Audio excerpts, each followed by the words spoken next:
ఏవండి ఓయ్ విన్నారా?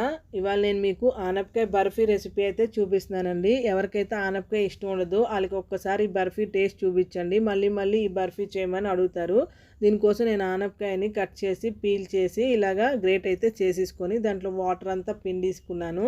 ఇప్పుడు ఒక ప్యాన్లోని నెయ్యి వేసుకొని ఈ ఆనపకాయని వేసి ఫ్రై అయితే చేసుకున్నానండి. ఆనపకాయ బాగా ఫ్రై అయిపోయిన తర్వాత ఒక కప్పు పాలల్లో ఒక స్పూను షుగర్ వేసి కొంచెం కొంచెం మిక్స్ చేస్తూ ఆనపకాయని కలుపుకుంటే పాలు ఇరగకుండా ఉంటాయి. తర్వాత దాంట్లోకి 2 స్పూన్లు షుగర్ వేసి బాగా బాయిల్ అయితే చేసుకోవాలి. మనకి ఇష్టమైతే ఇలాగ ఫుడ్ కలర్ కూడా వేసుకోవాలండి. ఆనపకాయ అంతా బాగా ఫ్రై అయిపోయి ఇలా ప్యాన్కి ఆయిల్ వదిలేస్తున్నప్పుడు మనం ఇందులో కర్బూజా సీడ్స్ వేసుకొని మౌల్డ్లోని డ్రై ఫ్రూట్స్ వేసి దానికి సెట్ చేసుకోవాలి. తర్వాత 1 అవర్ ఫ్రిడ్జ్లో పెట్టుకొని మనకు కావాల్సిన షేప్లో కట్ చేసుకుంటే ఆనపకాయ బర్ఫీ అయితే రెడీ అయిపోతుందండి. టేస్ట్ చాలా బాగుంటుంది. ఈసారి మీ ఇంట్లో ఏమైనా పార్టీస్ అయినప్పుడు ఈ స్వీట్ అయితే ట్రై చేయండి.